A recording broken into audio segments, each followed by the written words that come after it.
Baik, melanjutkan video sebelumnya, ya kita masih bahas mengenai elemen form. Ini saya yakin kalian masih buka Sublime Text-nya. Ini coding yang kita tulis di video sebelumnya ya. Dimana kita sudah membuat form dengan elemen-elemen sederhana di dalamnya. Tapi ada satu hal yang saya lupa tuliskan ya, hal yang sangat penting sekali bahkan ya. Saya lupa menuliskan tag formnya. Justru ini yang penting yang harus kita tulis sehingga HTML-nya tahu kita akan membuat sebuah form yang di dalamnya terdapat elemen-elemen ini.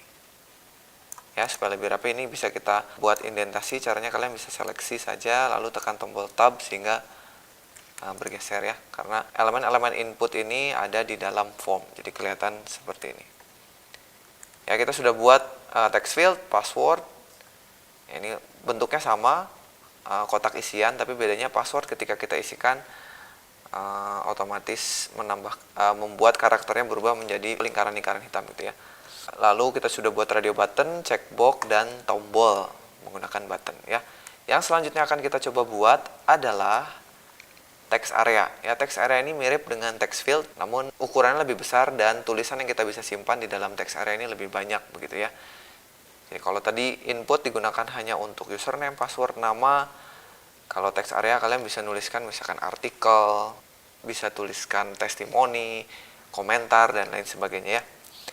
Misalnya saya mau tuliskan setelah checkbox, jadi setelah BR saya bisa tambahkan lagi sebuah elemen dengan nama text area. Begini saja ya. Kalau kita lihat hasilnya, ini dibuat sebuah text area. Kotaknya lebih besar, kita bisa mengisi lebih banyak. Ya, supaya rapi kita tambahkan lagi BR. Ini untuk membuat text area.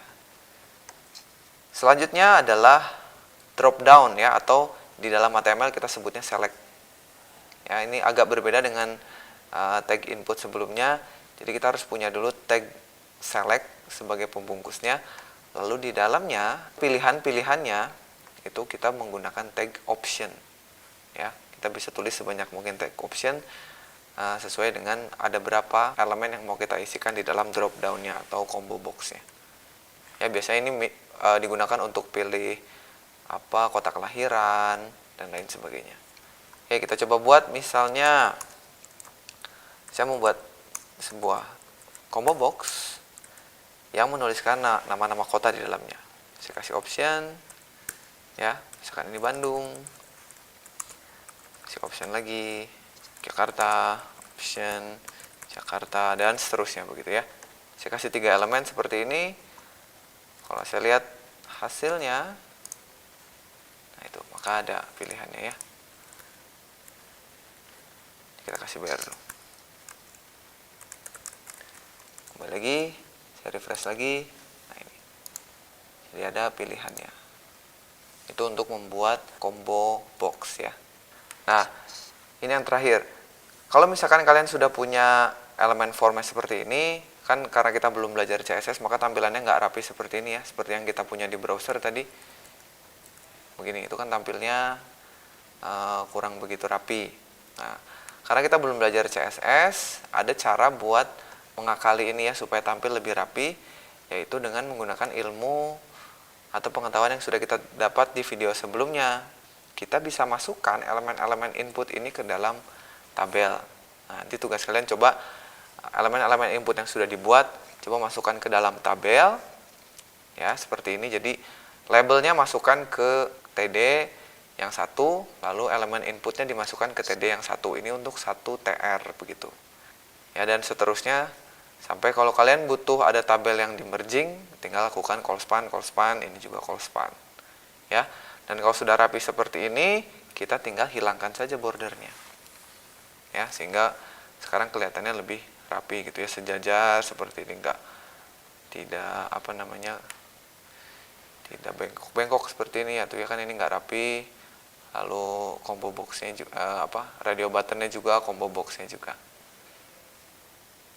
Ya, mungkin itu aja penjelasan singkat mengenai form ya. Nanti kita bahas lebih lanjut di HTML5 karena di HTML5 tuh banyak sekali tipe-tipe yang baru ya, seperti email, URL ya, dan lain-lain. Nanti kita bahas di HTML5 gimana perilakunya, apa aja yang baru, dan lain sebagainya. Kalau kalian pengen tahu lebih lengkapnya ya, silakan aja kunjungi lagi di y3schools.com, ya ada di tag form ini. Atau cari aja sebelah kiri mau tag yang mana.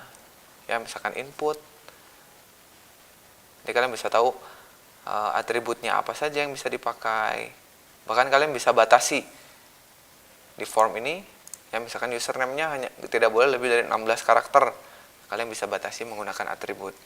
Lalu ukuran dari text area misalnya, itu kalian bisa gunakan atributnya apa. Baik ya, sampai di sini dulu mungkin materinya. Ya, kita ketemu lagi di video berikutnya. Terima kasih atas perhatiannya. Saya Sandika Gali, sampai ketemu lagi.